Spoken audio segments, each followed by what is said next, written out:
Assalamualaikum warahmatullahi wabarakatuh. Perkenalkan, saya Verlinda Yunistiawati dari D4 SIG Angkatan 20 akan mempresentasikan tentang responsi pemrograman spasial pengolahan data. Untuk yang pertama, software yang digunakan untuk melakukan praktikum yaitu 1. Google Earth Engine, 2. PC Raster, yang ketiga Anaconda Prom, yang keempat Microsoft Visual Studio 2019, yang kelima Jupyter Notebook, dan yang keenam RStudio. Untuk yang pertama, Google Earth Engine merupakan platform yang open source digunakan sebagai pengolahan data geospasial.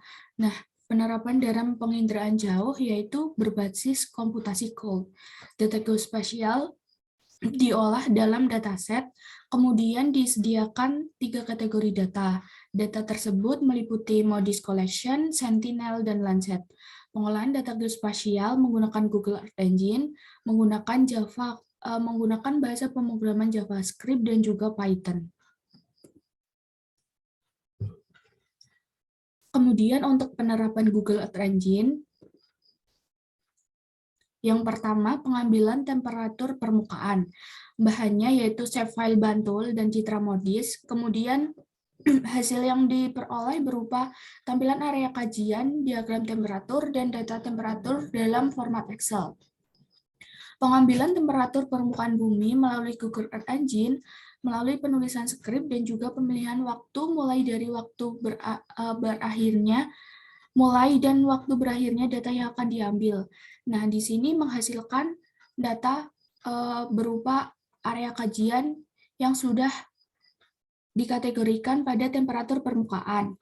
Di sini dapat terlihat bahwa temperatur permukaan pada Kabupaten Bantul pada bagian utara itu panas karena di situ terdapat perbatasan antara Bantul Kota dan juga Kota Yogyakarta. Di situ termasuk dalam padat aktivitas sehingga temperatur permukaannya tinggi. Nah, untuk diagramnya yaitu dapat dilihat pada November 2015 sampai dengan Maret 2017 dan juga data tersebut dapat berformat Excel. Kemudian yang kedua digunakan untuk supervised classification, bahannya masih sama yaitu menggunakan shapefile Kabupaten Bantul dan menggunakan Landsat 8. Proses dari supervised classification yaitu dengan membuat komposit citra 543 yang dilakukan selanjutnya dilakukan pengambilan training area pada daerah kajian.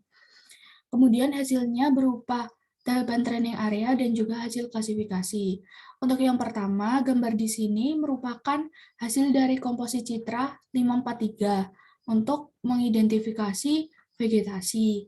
Nah, untuk klasifikasi training area yang diambil itu menggunakan 6 klasifikasi, yaitu yang pertama permukaan, yang kedua hutan, yang ketiga sawah, yang keempat sungai, yang kelima pantai, dan yang keenam lahan terbuka.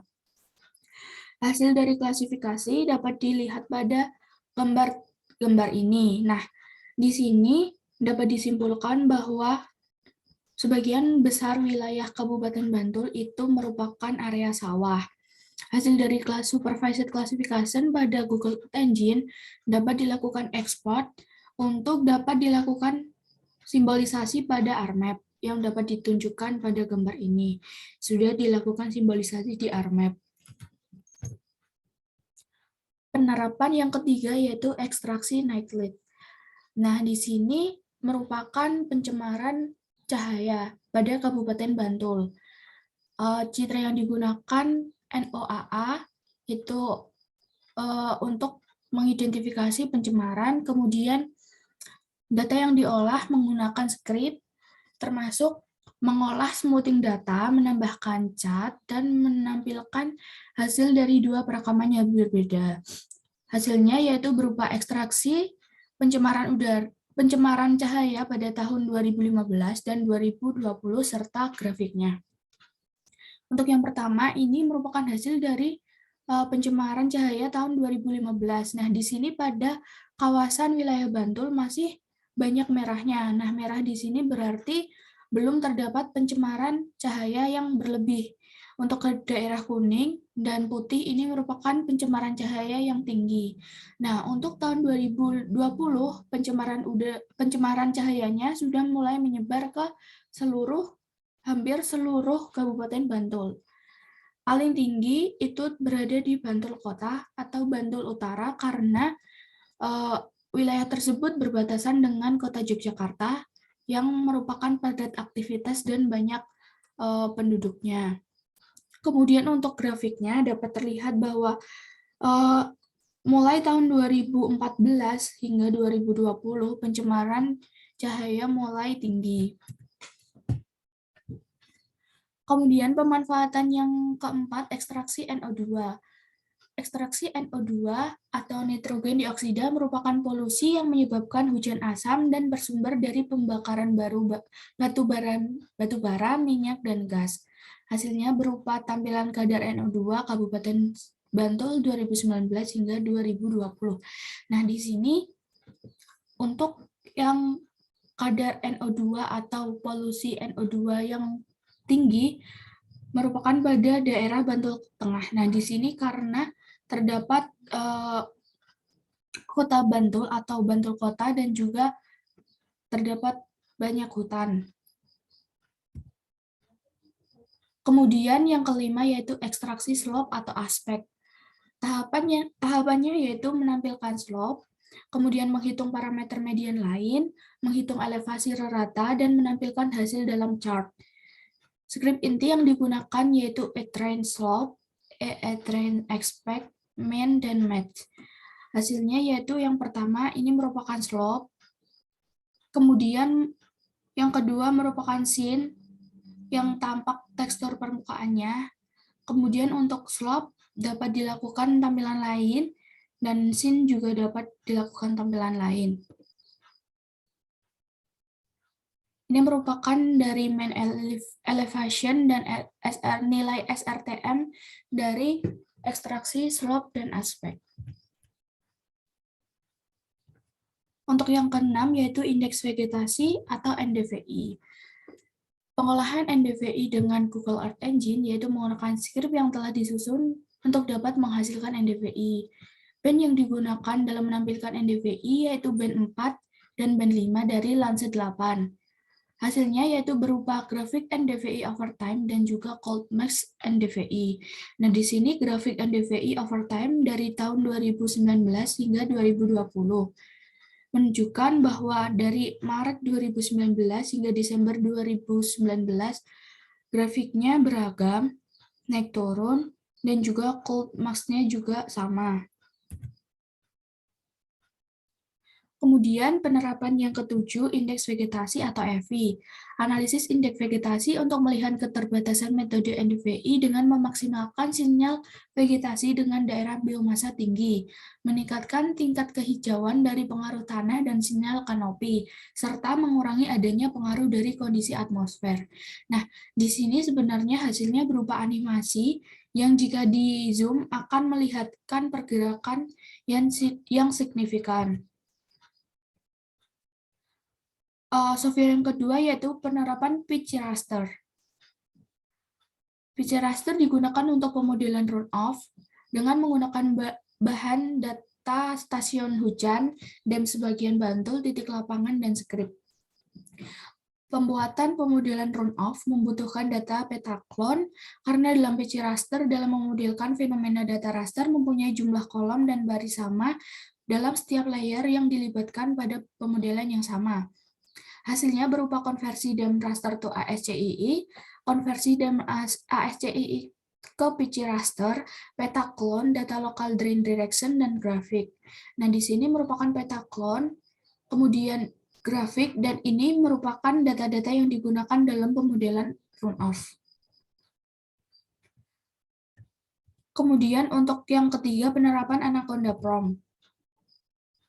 Yang pertama, Geospatial Data Processing using GDAL atau OGR, yang datanya berupa raster. Program raster yang diterapkan untuk mengolah data raster diantaranya meliputi GDAL Info, GDAL Contour, GDAL Translate, GDAL DEM, dan GDAL Bradford. Hasilnya berupa ini merupakan hillset, slope, dan ini merupakan hasil dari penggabungan dari dua buah raster.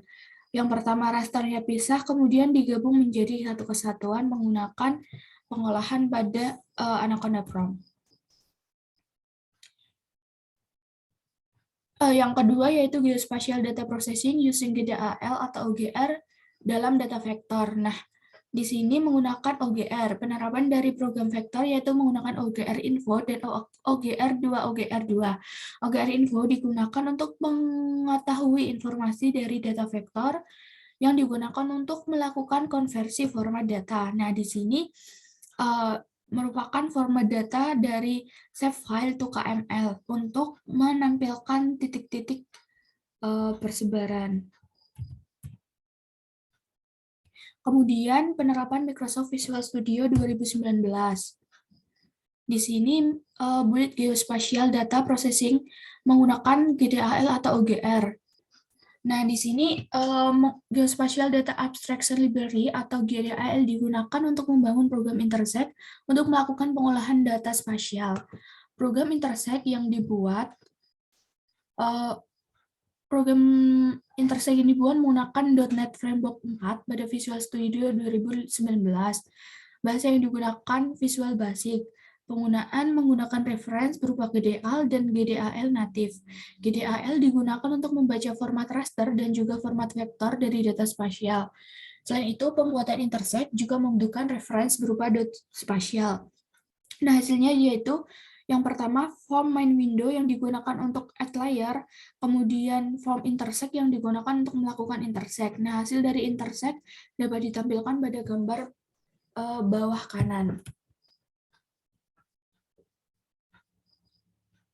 Untuk yang selanjutnya, penerapan Jupyter Notebook. Yang pertama, Geospatial Data Processing using GDAL atau OGR. Nah, GDAL digunakan untuk membaca format raster dan juga format vektor dari data spasial. GDAL mempunyai fungsi untuk memudahkan dalam pengolahan data geospasial. Penerapan dari GDAL yaitu untuk membuat program pada geometri, vektor layer, raster layer, dan projection. Ini merupakan tampilan dari data vektor dan juga data raster yang ditampilkan menggunakan Jupyter Notebook. Untuk yang kedua yaitu Geospatial Data Science using GeoPandas, NumPy, Plotly, dan Volume. Analisis Geospatial Data Science berupa COVID-19 menggunakan bahasa pemrograman Python. Data tersebut menggunakan software Jupyter Notebook menggunakan library yang digunakan berupa Pandas, NumPy, Plotly, dan Volume. Pandas berfungsi untuk membaca format data dan NumPy berfokus pada scientific computing. Plotly merupakan deklarasi visualisasi yang mendukung data statistik, ilmiah, geografi, dan melakukan visualisasi 3 dimensi. Sedangkan untuk Volume merupakan library yang digunakan untuk menampilkan visualisasi peta dari sekumpulan data. Ini merupakan contoh hasil dari penampilan Geospatial Data Science berupa COVID-19. Yang ketiga yaitu Spatial Analysis dan Geospatial Data Science in Python. Geospatial Data Science berbentuk dari perpotongan antara geografi, GIS, Computer Science, Data Mining, Spatial Statistik, dan Statistik. Nah, ini merupakan salah satu juga contoh dari penampilan dari data COVID-19. Yang terakhir yaitu penerapan RStudio. RStudio digunakan untuk Geospatial Data Science Processing using R. Data yang digunakan berupa ExoIndex, time series, citra medium resolution. Pemrosesan dan analisis data dalam Geospatial Data Science menggunakan bahasa R dengan memanfaatkan berbagai sistem. Pengolahan tersebut menggunakan beberapa package dengan Kendall, Trend, R-Sample, Raster, Random, Forest, dan Charette. Tahapannya yaitu ExoIndex, pengolahan data time series, dan pengolahan data citra medium resolution. Hasilnya yaitu salah satu hasilnya yaitu berupa grafik dan juga tampilan dari raster atau citranya. Sekian yang dapat saya sampaikan. Ada kurangnya mohon dimaafkan. Wassalamualaikum warahmatullahi wabarakatuh.